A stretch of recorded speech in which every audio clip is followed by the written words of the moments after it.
Well, hey there, my friend. Jonathan Doyle with you once again. Welcome to the Catholic Teacher Daily Message. Wherever you are listening or hearing this, you might be on YouTube, you might be on the channel, you might be on a podcast. Welcome aboard. Great to have you with us.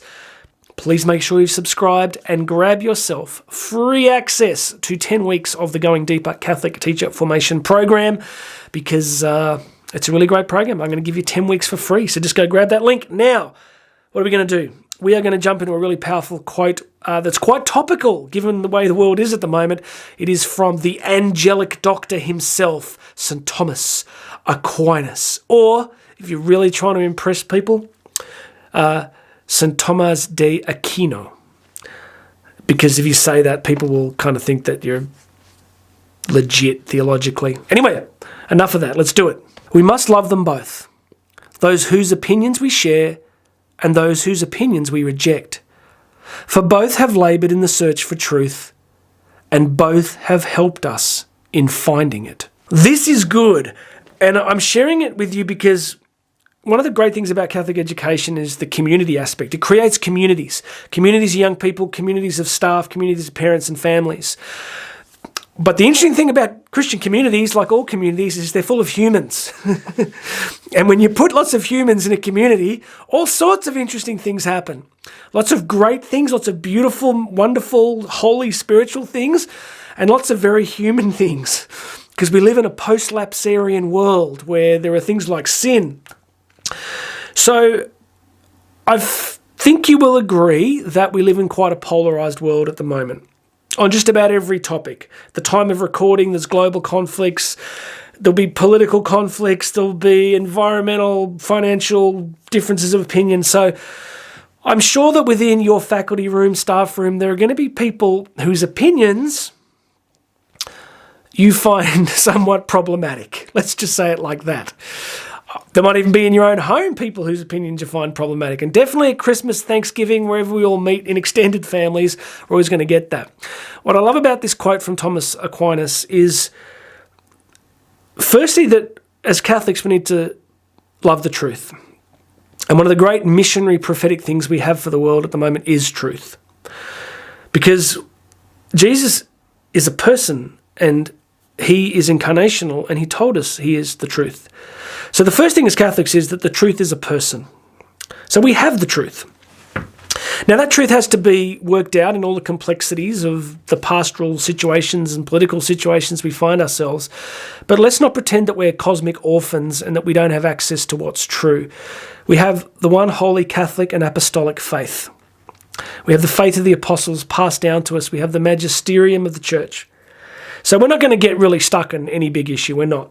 Now there's all sorts of discussions and how that gets worked out pastorally, I get it. But so we start from that bedrock. And then we're going to encounter people who are in error and then people who are cooperating with what's true. What Aquinas is reminding us here today is when you meet somebody whose opinions are different to yours, and let's just say it, they could be wrong, but people don't say that enough. You can't have a wrong opinion. You can definitely have wrong facts. Your opinion is, I'm getting into the murky weeds of pastoral theology here, but when people are espousing or living in obvious error, Aquinas tells us that we shouldn't hate them or be angry or overly judgmental, because he said both people that have found the truth and people who have not found the truth, they're both searching for it. And he said that it's our encounter with both of those poles that help us to know what's true. How would we know truth if there was an error? So let me see if I can land this plane before some of you go, I don't know what you're saying here, Jonathan. Here's what I'm saying. Have a gentleness with each other. Have a gentleness with the people whose positions on key things are in error. Because that error does also highlight the truth. And often people who are in error have got there by complex reasons, and often they've got there with goodwill. Aquinas also said that one of the greatest things we can do for people is to lead them from error to truth. But you know the best way that you lead people from error to truth is by building really good relationships over time. If you build really good relationships over time, It's much easier to gradually invite people towards what is true, what is good, and what is beautiful. Can you agree with me that so much of our political landscape in the world at the moment is like, I'm right, you're wrong, I'm right, you're wrong. In fact, it's not even that anymore. It's like, I'm right and you're evil. I'm right and you should never be allowed to speak again. That's the world we inhabit, and that's not a Catholic world. Our world should be one of patience, gentleness, relationship, and lovingly leading people from error to truth over time, including our students, including the people we work with, not with triumphalism, not with arrogance.